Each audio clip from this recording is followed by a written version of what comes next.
guys, we're really lucky today to have had Team Type 1 Sanofi come and join us, come up to the shop and meet with some of the guys, and really glad that they've been able to make it to Australia and pop into Sydney ahead of going down to Melbourne to contest the Jayco Herald Sun Tour next week. So I just thought we'd ask some of the guys a bit of a question, but maybe first we'll go around and we'll introduce everyone. So we've got Justin Morris here. Justin's a Sydney local and is heading off to join the Team Type 1 development squad next year. Next to Justin here we've got Andrea Grandin, who's from Italy, and Will Dugan here, who's from the States. Fabio Calabria, who of course with a name like that is come all the way from Canberra. Scott Stewart from the States as well, and their sports director sitting next to him, Michael. So thanks very much guys for coming in. Just wanted to ask a few questions. So Team Type 1 Sanofi, what's the deal? What's the history with the team? How did it start and come to be? All right, Team Type 1 has been around since about 2004. Started by two American guys in the deep south in America, and they're both Type 1 diabetics, both bike racers, and they saw each other testing blood sugars at a bike race once, and they went up to each other, "Hey man, what are you doing?" And the other guy's like, "I'm checking my blood sugar. I'm diabetic, of course." And from there, they both discovered that being Type 1 diabetic need not get in the way of being a cyclist, and from there discovered that being Type 1 diabetic need not get in the way of being anything at all. And the team grew. It won the race across America numerous times, setting a world record one year, and now has turned into a worldwide sports program consisting of a UCI Pro Continental men's professional cycling team with a base in Italy and a base in America. Cool. So, how's the squad been going this year? What's some of the racing that's been happening for you guys across the world? We started racing, a lot of us started racing in January this year. It's been an incredibly long season. It's now October, doing the Sun Tour, and we're all really happy to be here. It's my first time in Australia. I believe it's Scott's first time as well. And you know, we're really hoping to pull off some international results, you know, down under. It's going to be fun. So, Fabio, perhaps you could tell us a little bit about, as one of the Type 1 riders on the squad, a little bit about what it means to you as a Type 1 diabetic to be riding on the squad, and I guess a lot of that mission of the team off the bike, and what goes on when the team's not racing. Yeah, so the general mission of the team is to raise awareness of Type 1 diabetes and show people who are suffering from Type 1 diabetes that they can achieve their goals, and that with good control and proper management and using the tools available to them, they can live a healthy and active lifestyle. And so we do that by doing races like the Sun Tour and doing well in these races and showing people what's capable on the bike, and then off the bike we try and coordinate with local support groups and meet up with as many people as we can when we're at races to you know, answer any questions they might have and just be there as a support network. Fabio, as well, do you want to tell us a little bit about the technology that you use to help manage your diabetes while you're racing? Yeah, so we got a lot of technology. There's a lot of stuff coming out in the last few years. So I have a continuous glucose monitor which gives me a real-time readout of what my blood sugar's doing without having to do finger pricks. And then I also have an insulin pump which makes life a bit easier because I'm not having to do shots, and I can just dial up whatever insulin I need, and makes everything a lot easier and more flexible.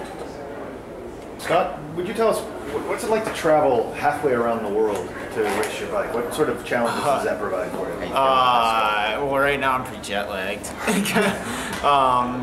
It's hard. You really got to figure out the travel thing. Where have you been this year that you've had jet lag and then had to go race? This is my 5th continent of the year. I started in South Africa, and here we are, Australia. But in the meantime, where'd you go? We did Asia a couple times, Europe a bunch, the States once or twice. Yeah, we've been all over the place. Let's go through how you guys went with Tour of China. Well, Tour of China was just last September, ended 2 weeks ago, not even 2 weeks ago, and we flew into Beijing and then flew from Beijing into Xi'an, which was another 2 hours.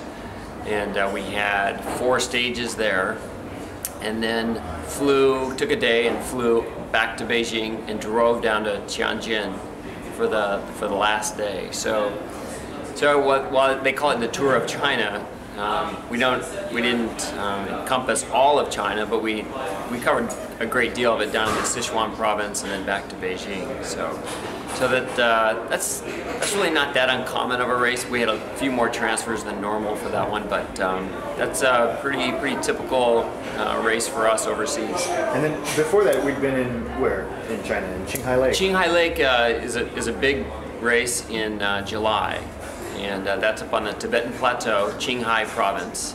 And you fly that one as well. We fly into Beijing, and then next day get up and fly into Xining, another little over 2 hours directly west of Beijing.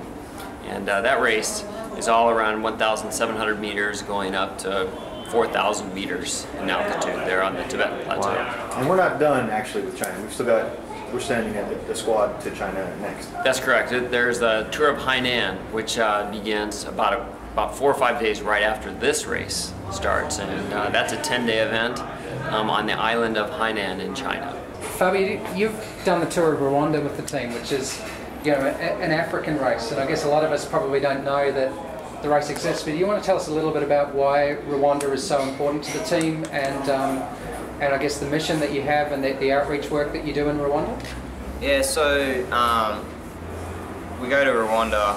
One of the main reasons we go there is, you know, like I was saying before, we're ultimately trying to spread the message of type 1 diabetes and raise awareness and show people what's possible with proper management. And Rwanda has a large percentage of diabetics, and at the same time has one of the worst care plans for people with diabetes. And there's a lot of people that ultimately die because they don't have medicine and tools that they need, testing strips, insulin, all these kind of things. So we're going there to partner with the Diabetes Association there, and also we're trying to do some work with the government to try and implement strategies to where we can supply the necessary supplies and insulin and things to people with diabetes, and also educate doctors and nurses so that they can educate patients once they're diagnosed, to,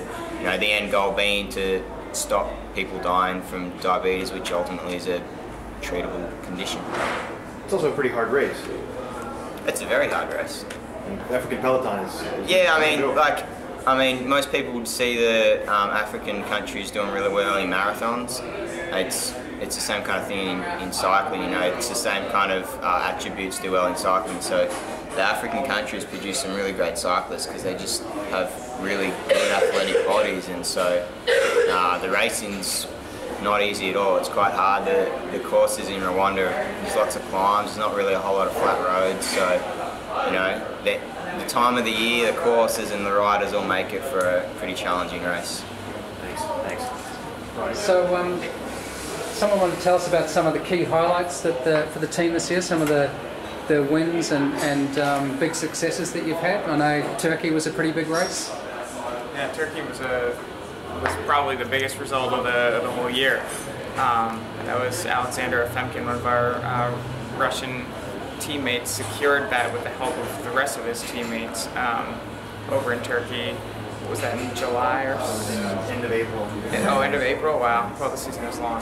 So anyway, but that was a good one. Actually, Martijn Verskoor, one of our Type 1 diabetic riders, won a UCI race at the Tour de Beauce in Canada. So that was one of the first UCI, I think, wins for a Type 1 diabetic ever. So that was a huge success for us. We've been on the podium a couple other times throughout the year, a few times in Korea, you know, in the U.S., winning, you know, climbers jerseys, whether that's KOM, most aggressive riders jerseys at the Tour of Colorado, the USA Cycling Pro Cycling Challenge this year was a really big race in the United States. We had a big presence at the Tour of California this year.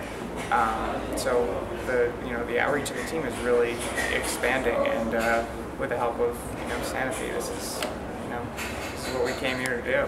And Andrea here, who's from Italy, who doesn't speak English, he was on the podium in Coppa Bartley in stage 1, this first stage. Sì, ho fatto secondo alla prima tappa e niente, pensavo di fare un po' meglio, ma invece... It was a good sprint, it was a strong sprint. Sì, no, è stato uno sprint molto veloce, con molte cadute, molto difficile e sono riuscito a cogliere un secondo posto.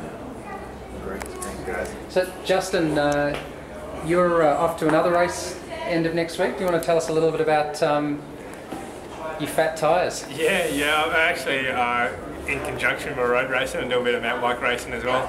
And unfortunately, I won't be going down to support these guys at the Sun Tour, which is an awesome race.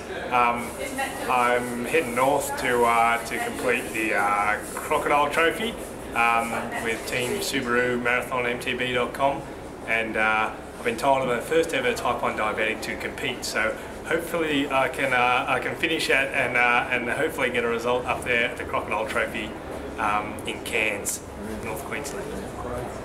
Okay. Well, from all of us in Peloton Sport, and also on behalf of Turramurra Cyclery, we wish you all the best in the tour coming up in Herald Sun Tour, and hopefully that any time you guys are around Sydney, come for a ride, and we'll head out together and be able to cruise with you guys as well. So thanks a lot for your time, and hope you enjoyed today and the rest of the stay in Australia. And to everyone else, just a quick reminder that stages 4 and 5 next weekend, Saturday, Sunday, will be live on SBS. Not sure of the exact time, check local guides, sometime in the afternoon, I think. So cheer these guys along.